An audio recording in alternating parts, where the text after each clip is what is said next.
మనం ఏమిచ్చి ఆయన రుణం తీర్చలేం.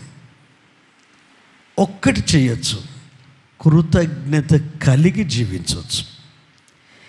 కృతజ్ఞత అనేది అది మాటలలో చెప్పలేనిది, భావాలలో వ్యక్తపరచలేనిది. కొన్నిసార్లు మరణం నుంచి మనం బయటపడినప్పుడు అసలు ఎలా ఆయనకు థ్యాంక్స్ చెప్పాలి అని ఒక సంభ్రమాశ్చర్యంలో ఉండేది. అది ఆ క్షణమే కాదు, ఆ నిమిషమే కాదు, కానీ ఊపిరున్నంత వరకు అదే గ్రాటిట్యూడ్ కలిగి ఉండాల. అట్లా కలిగి ఉన్న ఏ వ్యక్తినైనా, ఏ కుటుంబాన్నైనా దేవుడు తోడుగా ఉండి ధైర్యాన్ని, నెమ్మదిని, ఆరోగ్యాన్ని ఇచ్చి ఆశీర్వదిస్తాడు. ఒక వాక్య భాగము నన్ను చాలా ఆలోచింపజేసింది. 139వ కీర్తన భాగము 14వ వచనము చదువుకుందాం. నీవు నన్ను కలుగజేసిన విధం చూడగా భయమును ఆశ్చర్యమును నాకు పుట్టుచున్నవి. అందును బట్టి నేను నీకు కృతజ్ఞతాస్తుతులు చెల్లించుచున్నాను. ఆమేన్. దేవునికి స్తోత్రం. నీవు నన్ను సృజించిన విధము చూస్తే భయము ఆశ్చర్యము కలిగేవి గనుక నేను నీకు కృతజ్ఞతలు అర్పించుచున్నాను. హల్లెలూయా. ఈ 4 వారాలు ఎవరి గురించి మాట్లాడతానన్నాను? నేను మాట్లాడే ప్రతి మాట గుర్తుపెట్టుకుంటారా? డిసెంబర్లో 4 వారాలు మీ గురించి, అంటే మీ దేహం గురించే, మీ శరీరం గురించే. హల్లెలూయా, హల్లెలూయా, హల్లెలూయా. మీరెంత గొప్పవారో, మీరెంత విలువైన వాళ్ళో నిజంగా మనల్ని బట్టి, మనల్ని సృష్టించిన దేవుడు ఎంత గొప్పవాడో మనకు అర్థమవుద్ది. హల్లెలూయా. ఇప్పుడు ఏఐని కనుక్కున్న ఎలన్ మాస్క్,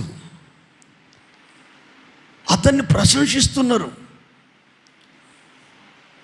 మరి మనిషిని కలుగజేసిన దేవుణ్ణి ఎందుకు గుర్తిస్తలేరు? గుర్తుపెట్టుకోండి మీరు ప్రతి ఒక్కరు. మనిషి కనుగొన్న దాన్ని, మనిషి తయారు చేసిన దాన్ని అద్భుతము, ఆశ్చర్యము మీరు చూస్తున్నారు కదా. ఇప్పుడు కేసీఆర్ కావచ్చు, రేవంత్ రెడ్డి కావచ్చు, మన చంద్రబాబు కావచ్చు, లేకపోతే మన నరేంద్ర మోడీ కావచ్చు, వాళ్ళది చేసి వాళ్ళే డ్యాన్స్ చేసినట్టు, పాట పాడినట్టు, అరే సేమ్ వాళ్ళే. అదే నరేంద్ర మోడీ, అదే కేసీఆర్, అదే రేవంత్ రెడ్డి గారు. అంటే అది ఏఐ మహత్యం. అంటే మనిషి జ్ఞానం ఇంత గొప్పగా ఉంటే మనిషిని తయారు చేసిన దేవుడు ఇంకెంత గొప్పోడు, అది నేను చెప్పాలనుకున్నాను. హల్లెలూయా. మనిషిని సృష్టించేది ఇంకెంత గొప్పవాడు. బైబిల్ చెప్తుంది, ఆదికాండము 2:5 వచనము, దేవుడైన యెహోవా నేల మంటితో నరుని నిర్మించి వాని నాసిక రంధ్రాలలో జీవవాయువును ఊదగా నరుడు జీవాత్మ అయ్యాడు.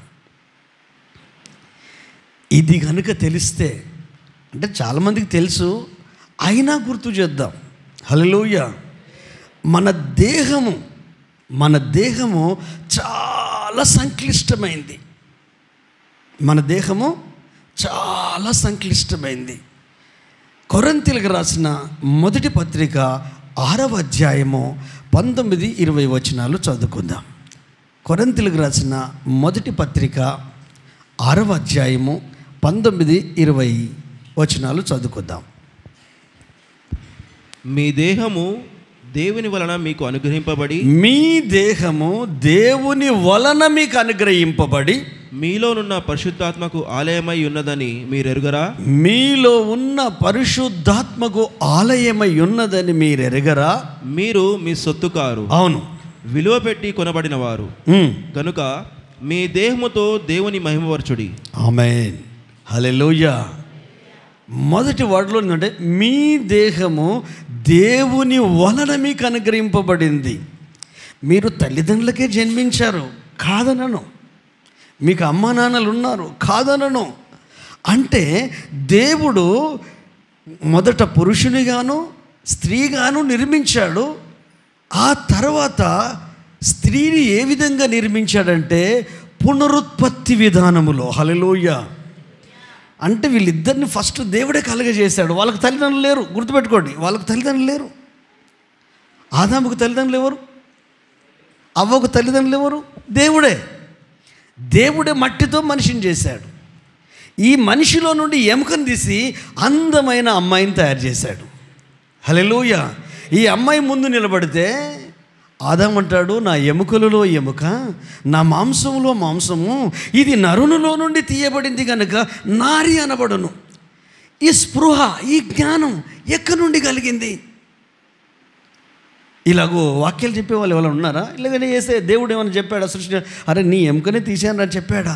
ఎందుకంటే మానవుడు దేవుని పోలిక, దేవుని స్వరూపం దేవుని కంటే కొంచెం తక్కువగా అనిగా చేశాడు కనుక దేవుడు కలిగిని అన్ని మానవుడు కలిగి ఉన్నాడు. కాబట్టి ఆ స్పృహ అది చూడగానే గుర్తుపట్టేశాడు, నా ఎముక నారి నాలో నుండి తీయబడింది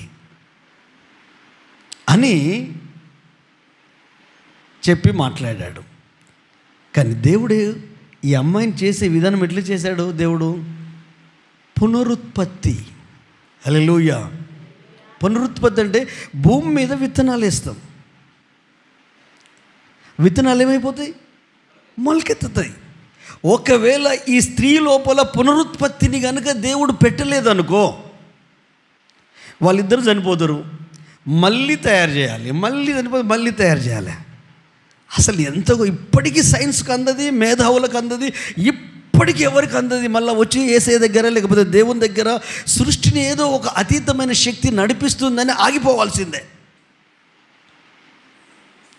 కాబట్టి మీరు నమ్మినా నమ్మకపోయినా మీరు అమ్మ నాన్నలకే జన్మించారు, కానీ మీ అమ్మ నాన్నలకు ఇచ్చింది దేవుడు. హల్లెలూయా. ఇప్పుడు చెప్పండి, దేవుడు గొప్పోడా మీ అమ్మ నాన్నలు గొప్పోడా? దేవుడు గొప్పవాడు. ఎందుకంటే కొన్ని కోట్ల కణాలు నిర్వీర్యం అయిపోతే ఒక్క కణానికి మాత్రమే ఆ జీవం వస్తుంది కనుక ఆ బిడ్డ పుట్టుకకు నాంది, ప్రారంభానికి నాంది. అందుకే సైన్స్ తెలిసిన వాళ్ళు డాక్టర్లకు పెద్ద ప్రాబ్లం ఉండదు. కాకపోతే మీకు అర్థమయ్యే విధానంలో నేను జ్ఞాపకం చేస్తాను. అప్పుడప్పుడు చెప్తాను కదా, మామిడి పూత ఎంతో ఉంటుంది, పూత అంతా కాత కాదు, కాత అంతా కాస్తూ ఉంటాడు, పిందెలన్నీ రాలిపోతాడు, చివరికి కొన్ని ఉంటాయి. అట్లా భార్యాభర్తల కలయికలో కోటాను కోట్లుగా క్రోమోసోమ్స్ రిలీజ్ అవుతాయి. ఈ శరీరంలో కొన్ని కోట్ల కణాల నిర్మాణమే ఈ శరీరం, ఈ దేహ నిర్మాణం. అసలు ఈ ఒంట్లో ఉన్న నరాలట ఇంచుమించు 1,00,000 మైళ్ళ పొడుగుంటాయటండి. అంటే భూమి చుట్టూ 2 సార్లు తిప్పొచ్చట. ఈ 70 కిలోల బరువున్న ఈ మనిషి లోపల ఈ నరాలను దేవుడు పెట్టాడు. ఎంత విచిత్రం అండి, ఎంత విచిత్రం అండి. ఈ దేహంలో చాలా భాగాలు ఉన్నాయి, కానీ అన్నిటికంటే ముఖ్యమైన భాగము గుండె. హల్లెలూయా. దావీదు కూడా అంటాడు, నేను మౌనంగా ఉండి, ఒక్కసారి చదువుదామా కీర్తనల భాగము 39వ అధ్యాయము 2-3 వచనాలు చూద్దాం ఒకసారి, నా జ్ఞాపకం సరి అయితే. కీర్తనలు 39 2వ వచనం 3వ వచనం. నేను ఏమీయో మాట్లాడక మౌనినైతిని, క్షేమమును గూర్చి అయినను పలుకక నేను మౌనముగా నుంటిని. అవును, అయినను నా విచారము అధికమాయను. నా గుండె నాలో మండుచుండెను, నేను ధ్యానించుండగా మంట పుట్టెను. ఆమేన్. హల్లెలూయా. నా గుండె నాలో మండుచుండెను, నేను ధ్యానించుచుండగా నాలో మంట పుట్టెను. దేవునికి స్తోత్రం. హల్లెలూయా. 119వ కీర్తన 73వ వచనం ఒకసారి చదువుకుందాం.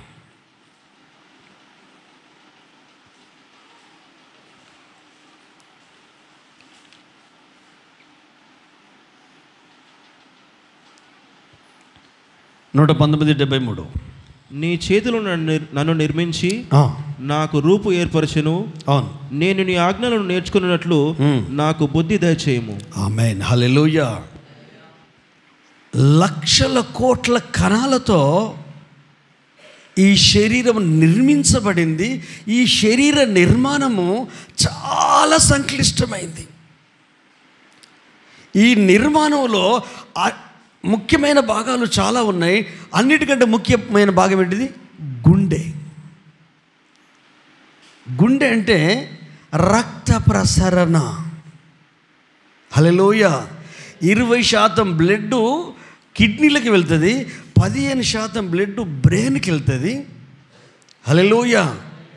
ఈ గుండె ఎడమవైపు ఉండి ఎముకలు ప్రొటెక్షన్ ఇస్తాయి. ఆ గుండెకు ఒక పొర ఉంటుంది. ఆ గుండెలో నుండి మధ్యలో లిక్విడ్ అనేది ఒకటి రిలీజ్ అవుతూ ఉంటుంది. షాక్ కొట్టినప్పుడు కానీ, గాయమైనప్పుడు కానీ గుండెకేం కాదు. ఇవి కాపాడుతాయి. అసలు దేహ నిర్మాణం గురించి నేను తెలుసుకుంటూ ఉంటాంటే ఒకవైపు భయం అవుతుంది, ఇంకొక వైపు నువ్వు ఎట్లా తయారు చేసావయ్యా. హల్లెలూయా. గుండె నుండి బయలుదేరి అన్ని నరాలకు వెళ్తుంది. వెళ్ళి తిరిగి మళ్ళీ గుండెకు చేరేసరికి 20 సెకండ్స్ పడుతుంది. 20 సెకండ్లలో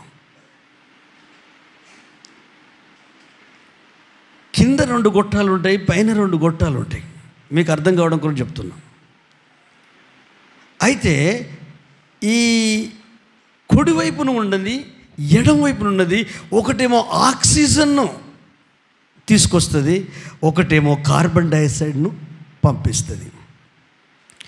ఒక్క రక్తపు చుక్కలో ఇంచుమించు 30 లక్షల కణాలు ఉంటాయి.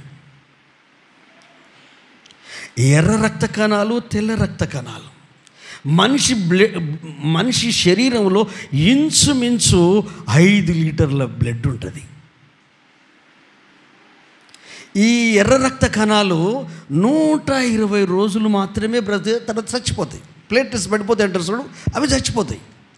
కానీ ఎముకల గ్యాప్లో ఉండేవి కొత్త కణాలను పుట్టిస్తూ ఉంటాయి.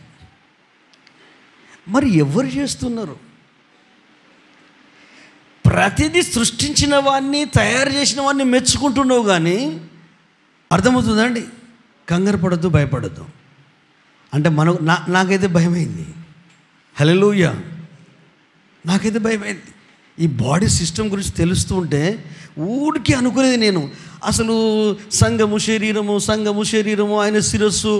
అసలు అక్షరాంతంగా శరీరం ఎట్లా పనిచేస్తుంది, బ్రెయిన్ ఎట్లా పనిచేస్తుంది, నరాలు ఎట్లా పనిచేస్తాయి, గుండె ఎట్లా పనిచేస్తుంది, కిడ్నీ ఎట్లా పనిచేస్తాయి, ఈ చర్మము, ఈ మనకు రోగాలు వ్యాధులు రాకుండా ఈ చర్మం ఎంత కవచం అనుకుంటున్నారండి. మీరు డజన్ చదువుకోవచ్చు, కానీ వీటి మీద ఎప్పుడైనా శ్రద్ధ పెట్టిలో లేదో నాకు తెలియదు. కానీ నాకు జిజ్ఞాస పెరిగింది. హల్లెలూయా. ఈ సిస్టమ్, ఈ క్రమం ఎంత క్రమశిక్షణ బాడీలో ఉందంటే అసలు మామూలు విషయం కాదండి. ఒక్కొక్క విషయాలు నేను తెలుసుకుంటూ ఉంటాను. అది ఎప్పుడు మరి దావీదుకు డాక్టర్ అండి. దావీదు ఇప్పుడు వైద్యము, ఇప్పుడు ఇది. కానీ దావీదు ఎప్పుడు చెప్పాడు? 139వ కీర్తనలో ఆయన ఉన్నప్పుడు, నీవు నన్ను కలుగజేసిన విధమును చూడగా భయమును ఆశ్చర్యమును కలుగుచున్నది. నిజంగా ఒక్కొక్క విషయాన్ని చూసి దాదాపు రక్తము, రక్తనాళాలు, గుండె, ఇవి 3 ఈ ధమనులు అంటారు. వీటిని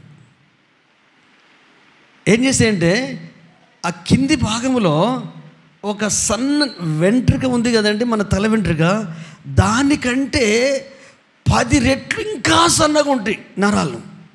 అంటే మీకు అర్థమయ్యేటట్టు చెప్పాలంటే కంట్లో ఇట్లా సన్నగా ఉంటాయి, కానీ అందులో బ్లడ్ ఉండదండి. కంట్లో బ్లడ్ ఉండదు. బ్లడ్ ఉందనుకో మన కళ్ళు కనపడవు. అసలు ఒక్కొక్క విషయం తెలుస్తూ ఉంటే ఎంత ఆశ్చర్యం అనిపిస్తుందంటే, దేవా నువ్వెంత గొప్పవాడివి నాయనా. హల్లెలూయా. సంకోచము వ్యాకోచము అంటే మీరు అంటారు కదా లబ్ డబ్ అంటే తొందర తెలుస్తుంది. అంటే గుండె పుట్టినప్పటి నుండి స్టార్ట్ అయింది ఈ లబ్ డబ్.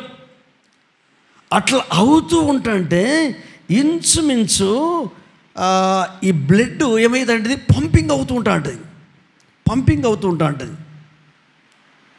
ఈ పంపింగ్ అవుతూ ఉంటే ఆక్సిజన్ ఏమో రక్తంలో కలుస్తుంది, కార్బన్ డైఆక్సైడ్ లోపల ఉన్న వ్యర్థాలన్నింటినీ యూరిన్ ద్వారా మలమూత్రాల ద్వారా కార్బన్ డైఆక్సైడ్ బయటికి వెళ్ళిపోతూ ఉంటాయి.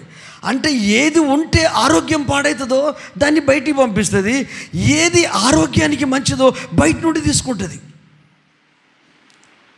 గుండె కొట్టుకోవడం ఆగదండి. చిన్నప్పటి నుంచి ఇంచుమించు 70 సార్లు కొట్టుకుంటుంది ప్రతిసారి.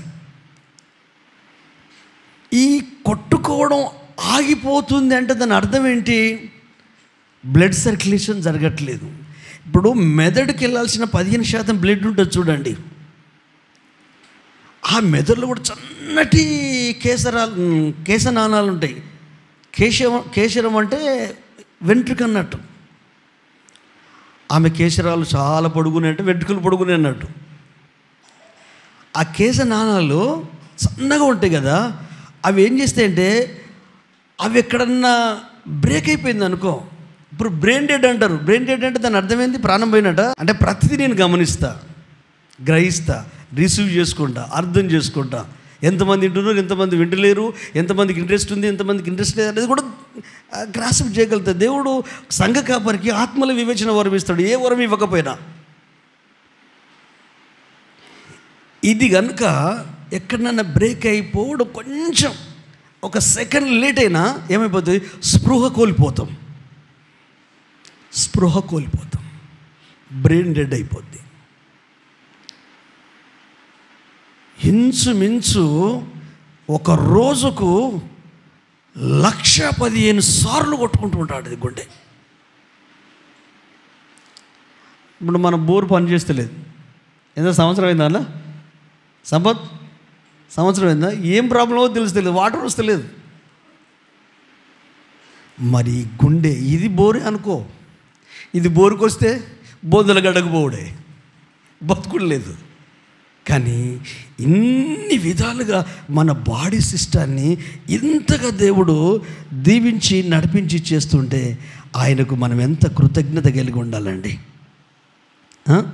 మనం ఎంత కృతజ్ఞత కలిగి ఉండాలి. ఈ రక్తమాట ఊపిరితిత్తులకు వెళ్తుందట ముందుగా, అక్కడి నుంచి కార్బన్ డైఆక్సైడ్ ద్వారా బయటికి వెళ్ళిపోతుంది. ఇంకోటి ఏంటంటే ఈ రక్తంలో ఎర్ర రక్త కణాలు, తెల్ల రక్త కణాలు, పెట్రోస్ 3 రకాలు శరీరం ఉంటాయి. ఇంచుమించు 5 లీటర్ల బ్లడ్ను మన బాడీలో ఉంచుతుంది. ఒక సెకండ్కు ఇంచుమించు కిడ్నీ ఒక కప్పు బ్లడ్ను అది ఏం చేస్తుంది? ప్యూరిఫై చేస్తూ ఉంటుంది కిడ్నీస్.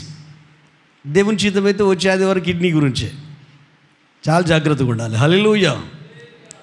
అంటే మన బాడీ గురించి మనకు తెలిస్తే దీన్ని తయారు చేసిన దేవుడు ఎంత గొప్పవాడు. హల్లెలూయా. అంటే ఈ గుండెకు ఎముకలు బ్యారియర్స్గా ఉన్నాయి. ఈ గుండె మీద ఒక పొర ఉంటుంది, ఆ పొర దీన్ని కాపాడడానికే. అందులో నుండి మధ్యలో నుండి లిక్విడ్ వస్తూ ఉంటుంది. ఆ లిక్విడ్ ఏంటంటే షాక్ కొట్టినా, ఏదన్నా దెబ్బ తాకినా దాని ఎఫెక్టు ఈ గుండె మీద పడకుండా కాపాడుద్ది.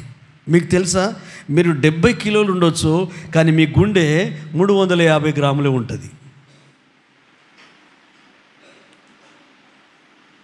ఆ గుండె పంపింగ్ చేసి చూసినప్పుడు భయం అనిపించింది, లోపలిది బయట కనపడ్డది. అంటే ఎంత అద్భుతం అండి. ఎవరు మనల్ని నడిపించేది? మనల్ని సృష్టించిన దేవుడే, మనల్ని నడిపించిన దేవుడే. శరీరంలో ఉన్న అన్ని నరాలకు సంకోచము, వ్యాకోచము, పంపింగ్ జరుగుతుంది. Lub dub lub dub. నువ్వు నిద్రపోయినా లబ్ డబ్బే, నువ్వు పని చేసినా లబ్ డబ్బే. కొంచెం కోపం వచ్చిందనుకో ఎక్కువ లబ్ డబ్ లబ్ డబ్ ఇట్లా కొట్టుకుంటాడు అది. అంటే ఇది ఒక ఆవేశం ఎక్కువ వచ్చిందనుకో, ఇంకొక ఎక్కువ కొట్టుకుంటా అనుకోండి. కానీ నువ్వు ఎట్లున్నా, ఒరే ఏ పనికిరాను దానా, నేను గుండె కొట్టుకోవడం ఆపేస్తానే అన్నదా ఎప్పుడన్నా? మరి దాని కృతజ్ఞత కలిగి ఉండవా? దాన్ని కాపాడుకోవా? అది ఏం చేస్తే ఆ గుండె ఒత్తిడి ఎక్కువైతే, బాధ ఎక్కువైతే, నిరాశ ఎక్కువైతే, కలిగిన అన్యాయాన్ని జ్ఞాపకం చేసుకుంటే, చేసిన ద్రోహాన్ని గుర్తు చేసుకుంటే గుండె వీక్ అయిపోతుంది. గుండె వీక్ అయ్యే పనులు చేయొద్దు. అందుకని కొంతమంది ఏం చేస్తారు తెలుసా? ఆనందం మీదనే, సక్సెస్ మీదనే, మంచి మీదనే మనసు ఫోకస్ చేస్తారు. ఓటమి మీద ఫోకస్ చేయరు, నిరాశ మీద ఫోకస్ చేయరు. ఎవరెవరు మనల్ని బాధ పెడుతున్నారు వాళ్ళ మీదకి వెళ్ళదు. ఎవరెవరు మనల్ని ఇబ్బంది పెట్టారు వాళ్ళ మీదకి వెళ్ళదు. ఏ బలహీనతలు నా శరీరంలో వాటి మీదకి వెళ్ళదు. ఎందుకంటే ఈ బ్లడ్ సర్క్యులేషన్ 15% మెదడుకు వెళ్తూ ఉంటేనే నీకు ఊహలు పనిచేస్తున్నాయి తెలుస్తుంది, జ్ఞాపక శక్తి తెలుస్తుంది, జ్ఞానం పనిచేస్తుంది. మొన్నొక అమ్మాయి బ్రెయిన్ డెడ్ అయింది, యాక్సిడెంట్ అయ్యి అవయవాలన్నీ దానం చేశారు. ఇంకో రూపంలో నా బిడ్డ బ్రతుకుంటుందని. అంటే ఈ బ్రెయిన్కు బ్లడ్ అందకపోతే నీ జ్ఞానం పనిచేయదు, నీ తెలివి పనిచేయదు, నీ బుద్ధి పనిచేయదు, ఏది పనిచేయదు, ఊహలు పనిచేయవు, జ్ఞాపక శక్తి ఉండదు. అర్థమవుతుందా? గట్టిగా చప్పలు కొడతారా? హల్లెలూయా. మరి రక్త ప్రసరణ ఆపే పనులు చేద్దామా? దాని పని అది సజావుగా చేయాలంటే నేను హ్యాపీనెస్గా ఉండాలని ఆలోచిద్దామా? నువ్వేం ఆలోచిస్తే, ఏం మాట్లాడితే, ఈ వేటి మీద మనసు పెడితే నువ్వు హ్యాపీగా ఉంటావో వాటి మీద మనసు పెట్టు. నువ్వు బాధపడి చేసింది ఏం లేదు, నీ ఆరోగ్యం పాడవడం తప్ప. నువ్వు బాధపడి సంపాదించింది ఏం లేదు, ఇంకా డిప్రెషన్లోకి వెళ్ళిపోతే నీ ఏముంది? కృంగి కృషించి చచ్చిపోయాడంటే పిల్లలాగం. హల్లెలూయా. భార్య ఆగం, భర్త ఆగం, కుటుంబం ఆగం. తెలియదు మనుషులకు, చదువుకున్న వాళ్ళకు కూడా ఈ విషయం తెలియదు. అంటే తెలియదంటే పట్టించుకోరు, వాటి మీద మనసు పెట్టరు. డబ్బు మీద, ఒంటి మీద, ఇంటి మీద, ఇంకా వాటి మీద పెట్టినంత నీ గుండె మీద, నీ మనసు మీద, నీ థాట్స్ మీద, నీ బ్లడ్ సర్క్యులేషన్ మీద నువ్వు మనసు పెట్టాలి. నువ్వు కలకాలం బ్రతకాలి, కొన్నాళ్ళు బ్రతకాలి.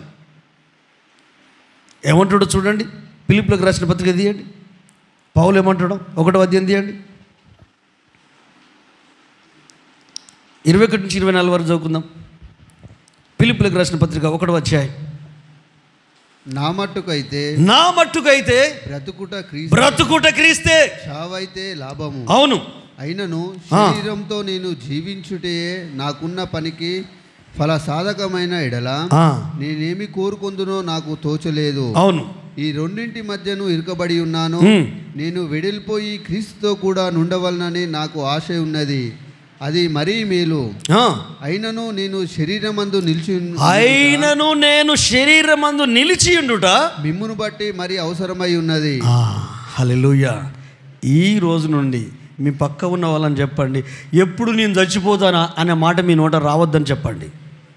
నీకు ఎన్ని కష్టాలన్నా రాని, భార్య గయ్యాలు గంప కావచ్చు, మీ భార్య రాసి రంపాన పెడుతూ ఉండవచ్చు, మీ భర్త కూడా మూర్ఖుడు కావచ్చు, కానీ నేను జస్తా అనే పదం ఈ రోజు నుండి నోటి నుండి రానివ్వండి. కానీ హల్లెలూయా. మాట అంటే బాడీ ఏం ఇంప్లిమెంట్ చేస్తుందో చాలా విషయాలు తెలుసు నాకు, బైబులే, మనకేం లేదు. మనం ఇట్లా మాట అన్నంత మాత్రాన మన బాడీ అట్లా చేసేద్దాం. ఇక్కడి నుంచి మెదడు నాడి కేంద్రం నుండి వచ్చింది కదా, అది చేసే అది ఏం చెప్పినా ఈ బ్రెయిన్లో ఏం చెప్తే అది చేస్తుంది ఈ బాడీ. నేను సక్సెస్ కావాలి, నేను ఓడిపోవద్దు, నేను గెలవాలి అంటే అరే మనం గెలవాలని బాడీ అంతా ముందుకెళ్ళడానికి ప్రోత్సహిస్తుంది. ఇప్పుడు ఎవరెస్ట్ శిఖరం మన వరంగల్లో కూడా ఎక్కిళ్ళు, అమ్మాయిలు కూడా ఎక్కిళ్ళు. అంటే అది ఎక్కకముందు నేను అది సాధిస్తానే మనసు లోపల ఉంది.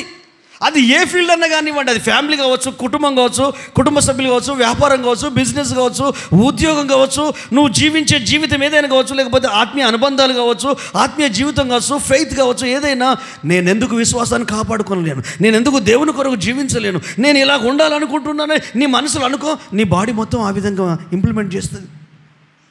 అలాగూ జరిగిన సంఘటనలు బైబిల్లో ఎన్నో ఉన్నాయి. గతంలో మీకు గుర్తు చేశాను, వస్త్రపు చెంగు ముట్టుకుంటే మాత్రమే నేను బాగైపోతా అని అనుకునేది. పరిస్థితులన్నీ వ్యతిరేకంగా ఉన్నాయి. బాగైందా లేదా? బైబిల్లో అయింది. మరి ఇవన్నీ పనిచేయాలంటే కారణం ఏంటిది?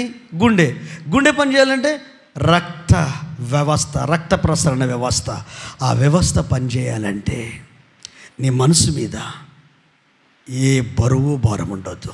అంటే నువ్వు ఎక్కువ, కొంతమంది ప్రపంచంలో ఉంటూ ఇంట్లోనే ఉంటారు, కానీ వాళ్ళ మనసు ఒంటరిగా ఉంటుంది, వాళ్ళ ఆలోచన ఒంటరిగా ఉంటుంది.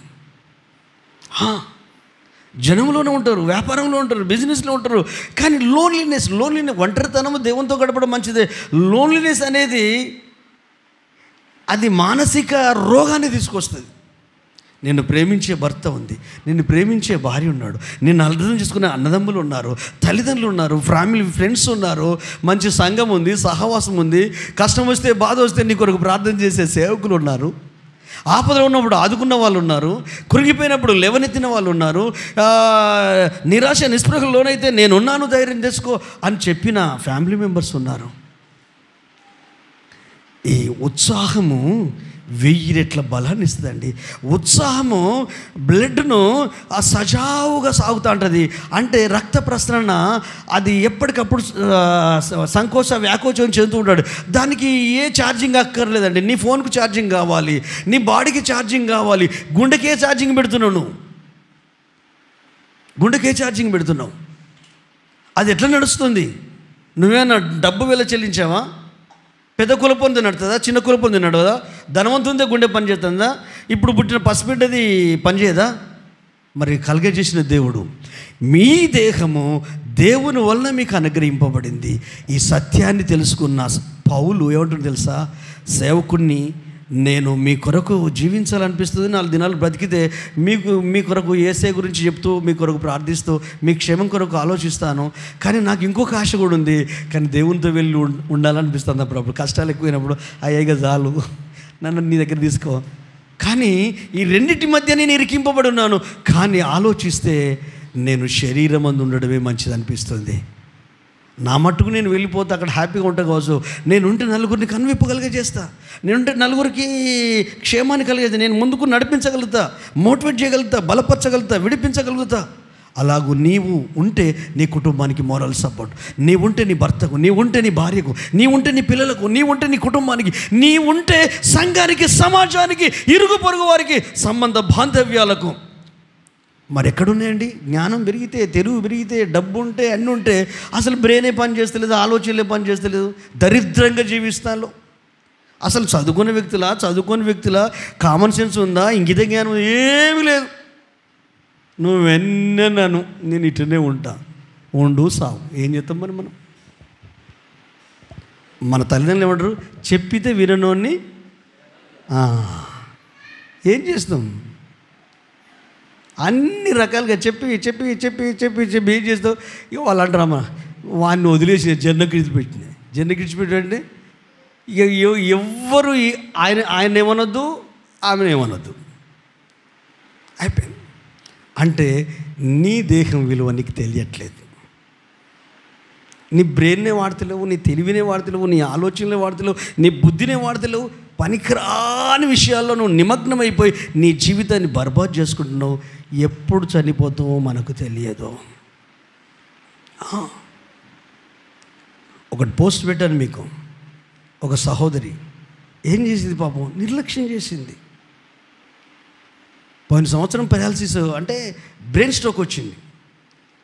వస్తే ట్రీట్మెంట్ తీసుకున్నది, కానీ కేర్ పెట్టలేదు.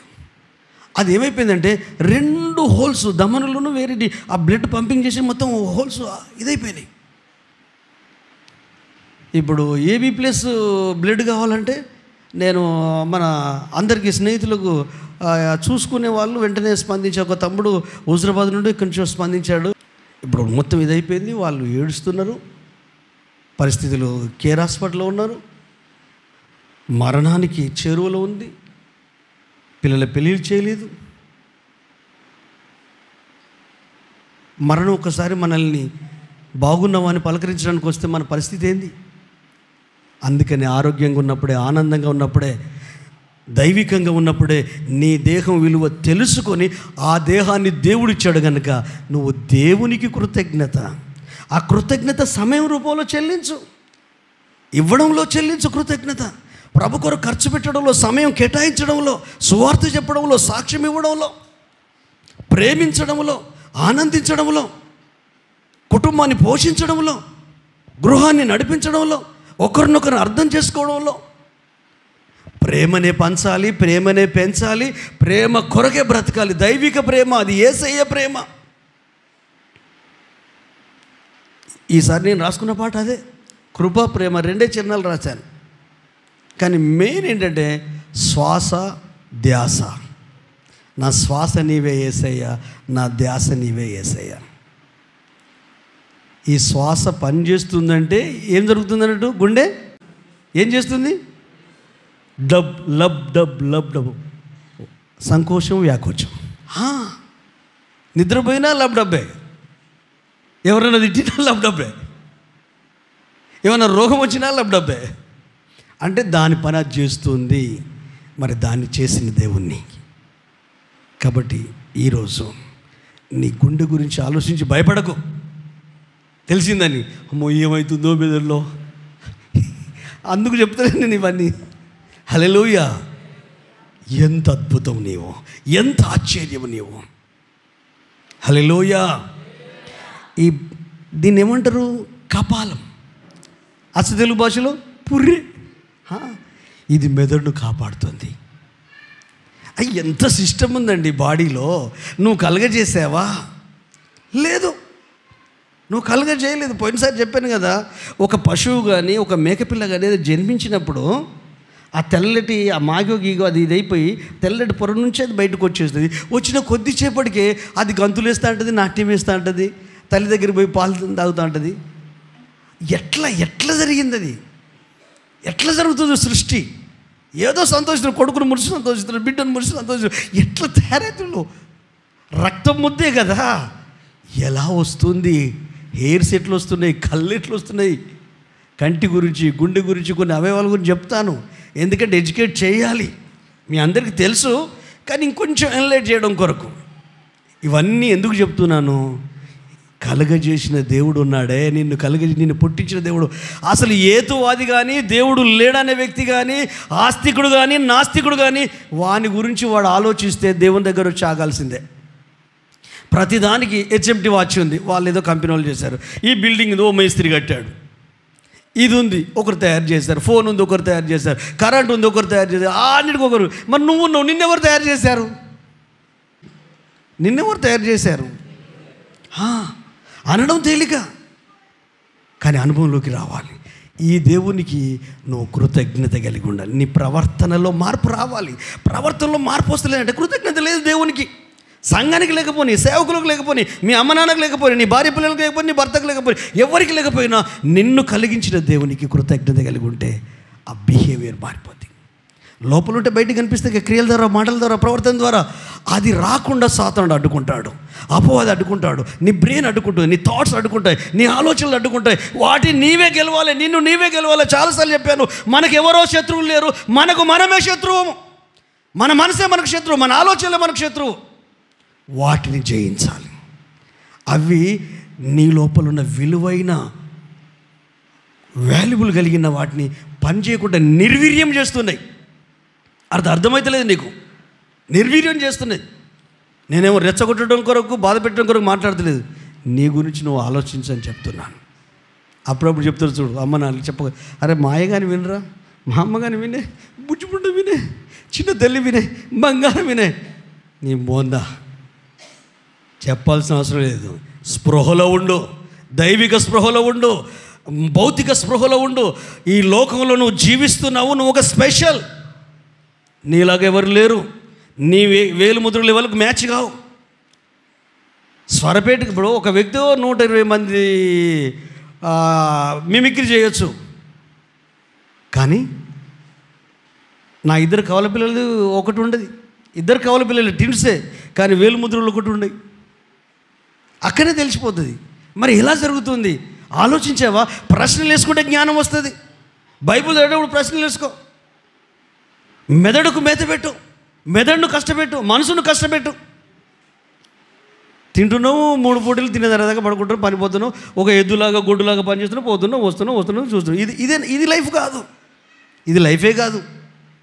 ప్రపంచంలో అన్నీ బ్రతుకుతున్నాయి, అన్నీ నిద్రపోతున్నాయి, కానీ అంతకు మించి ఇంకొక లైఫ్ ఉంది. ఈ భూమి మీదనే నువ్వు దాన్ని అనుభవించి ఇతరులకు మాదిరిగా జీవించాలి. దేవునికి భయపడకపోతే కష్టమవుతుంది, నీ జీవితం అంధకార బంధురం అయిపోతుంది. అందుకే యేసయ్యకు భయపడదాం, యేసయ్యకు భయపడదాం. ఆయన మన మధ్యలో ఉన్నాడు, ఆయన సన్నిధి మన మధ్యలో ఉంది. ఇప్పుడు నేను చెప్పినప్పుడే భయపడకు. నీ జీవితంలో భయం ఒక అలవాటుగా మారాలి, దైవ భీతి ఒక అలవాటుగా మారాలి, దైవ భయము ఒక అలవాటుగా మారాలి. లేకపోతే ఏం జరుగుతుందో తెలియదు. Be careful. ప్రపంచానికి భయపడకు, ప్రజలకు భయపడకు, సంఘానికి భయపడకు, సేవకులకు భయపడకు, యేసయ్యకు మాత్రం భయపడు. భయపడిన నీవు అన్నిటినీ గౌరవిస్తావు, అందరినీ ప్రేమిస్తావు, అన్ని పరిస్థితులను అర్థం చేసుకుంటావు, అందరి కొరకు ఆలోచిస్తావు, సంఘాన్ని, సహవాసాన్ని, సేవకులు కూడా గౌరవిస్తావు. You don't worry. మోకాళ్ళ మీదకి వచ్చి పెద్ద మోకాళ్ళే ఆరోగ్యం సహకరిస్తే మిగతా వాళ్ళు కళ్ళు మూసుకోండి మీకు నచ్చిన విధానంలో. హల్లెలూయా, హల్లెలూయా. సాధ్యమైతే కుర్చీలలో ఉన్న వాళ్ళు, ఆరోగ్యంగా ఉన్న వాళ్ళు లేచి నిలబడండి. ఒక 2 minutes ప్రభుని స్తుతిద్దాం, కృతజ్ఞతలు చెల్లిద్దాం. హల్లెలూయా, హల్లెలూయా, హల్లెలూయా. స్తోత్రం యేసయ్యా, మీకే మహిమ కలుగునుగాక. ఎవరికి వారిమే ప్రార్థిస్తామా. హల్లెలూయా. యేసయ్యా మీకు స్తోత్రం. హల్లెలూయా. అందరూ స్తుతిస్తూ ఉండండి. Hallelujah, hallelujah. Praise the lord. Hallelujah, hallelujah. మీకు తెలుసా, బ్రెయిన్కు, మన మెదడుకు కొంచెం లేటుగా బ్లడ్ పంపింగ్ జరిగిన వెంటనే స్పృహ కోల్పోతాం. హల్లెలూయా. దానివలన చాలా ప్రాబ్లమ్స్ ఎదుర్కొంటాం. హల్లెలూయా, హల్లెలూయా. 115,000 సార్లు కొట్టుకుంటుందండి గుండె. ఇంచుమించు రోజుకు 6.5 లీటర్ల రక్తాన్ని పంపింగ్ చేస్తుందండి. ఎంత అద్భుత సృష్టి అండి మానవ దేహ నిర్మాణం.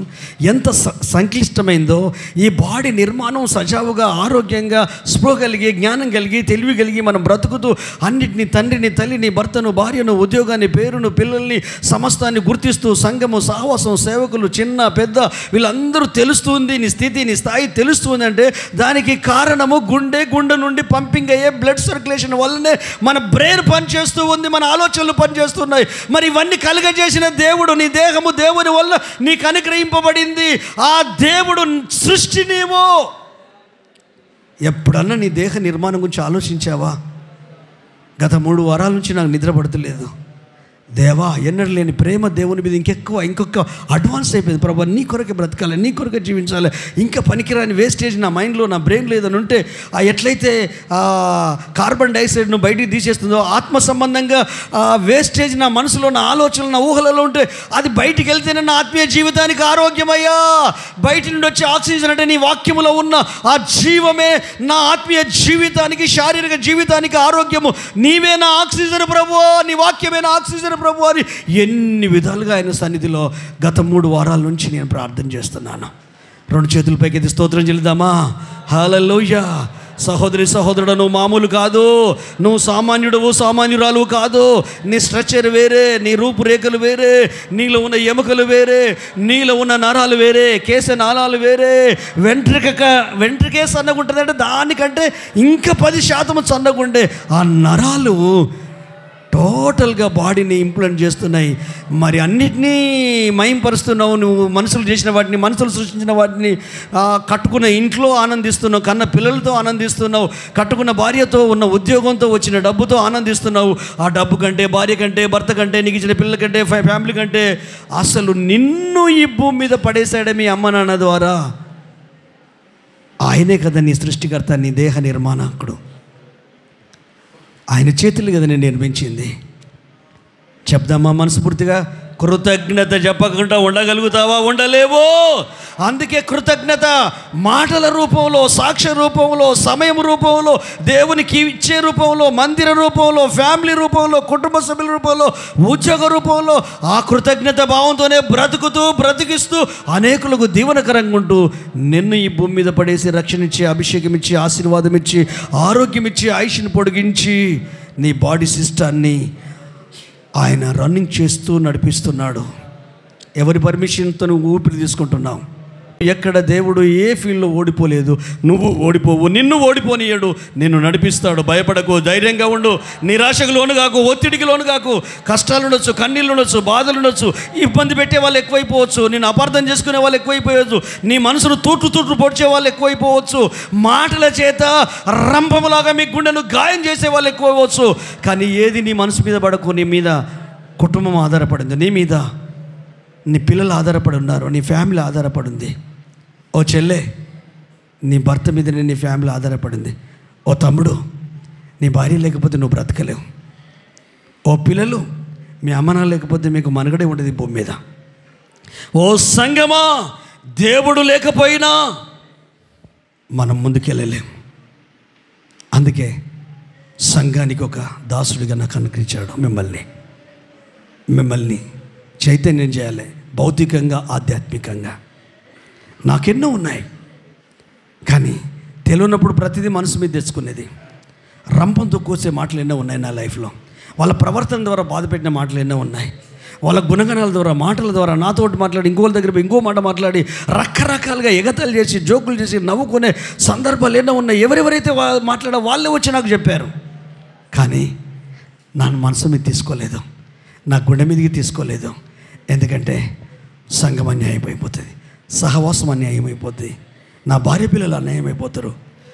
నా దేవుడు నన్ను కలుగజేసిన దేవుడు నాకు ఆరోగ్యం ఇవ్వాలి, నన్ను ఆశీర్వదించాలి, నన్ను అభిషేకించాలి, ఇంకా కొన్నాళ్ళు ఈ శరీరంలో బ్రతికి నీ బిడ్డలకు నీ పరిచర్య చేయాలి, బలపరచాలి, విడిపించాలి, ఆదరించాలి, అభిషేకించాలి, ఆశీర్వదించాలి. ఏ అరమరికలు లేకుండా, మనసులో కల్మషం లేకుండా, హృదయంలో ఏ భేషాజాలు లేకుండా పవిత్రంగా, పరిశుద్ధంగా, పరిశుద్ధాత్మ దేవుని సహాయంతో నా తలంపులను, నా ఆలోచనలు ఎప్పటికప్పుడు ప్రతిరోజు ఉదయకాలం, ప్రతిరోజు రాత్రికాలము నన్ను నేను శుచిపరచుకుంటూ ఆయనకు సమర్పించుకుంటున్నాను. ఈ అనుభవాలకు నువ్వు రావాలంటే 15 రోజులకు ఒకసారి మందిరానికి కుటుంబంతో కలిసిరా. ప్రత్యేకమైన ప్రార్థన ఆదివారం కాక 15 రోజులకు ఒకసారి కలిసిరా, వారానికి ఒకసారి కలిసిరా. ఈ సమయం దేవుని కొరకు కేటాయించు. ఎన్నున్న పక్క పెట్టి వాళ్ళకి తెలవాలి. ఆదివారం విలువ ఆ వ్యక్తికి తెలవాలి. నీకు ఎవరు ఫోన్ చేస్తున్నారో, ఎవరు రమ్మంటారో ఆ వ్యక్తికి తెలవాలా. అరే వీళ్ళ దేవుడు గొప్పోడు, ఆయన ఈ 8 గంటల నుంచి 10 గంటల వరకు ఎవరికి టైం ఇవ్వడు, ఆయన మందిలో ఉంటాడు, అవసరమైతే ఫోన్ స్విచ్ ఆఫ్ చేస్తాడు. ఎందుకంటే వాళ్ళ దేవుడు గొప్పవాడు. ఆ అనుభవంలోకి నువ్వు రావాలా. ఒక్కసారి నీ గుండె సిస్టమ్ జ్ఞాపకం చేసుకో, నీ రక్త ప్రసరణ సిస్టమ్ని జ్ఞాపకం చేసుకో. కొద్ది గొప్ప జ్ఞానం ఉంది కదా, నాకంటే లేదు, నీకు ఉంది కదా సహోదరి సహోదరుడు. రండి ప్రార్థన చేసుకుందాం. 2 చేతుల పైకి కృతజ్ఞతలు చెల్లిద్దామా. హల్లెలూయా, హల్లెలూయా.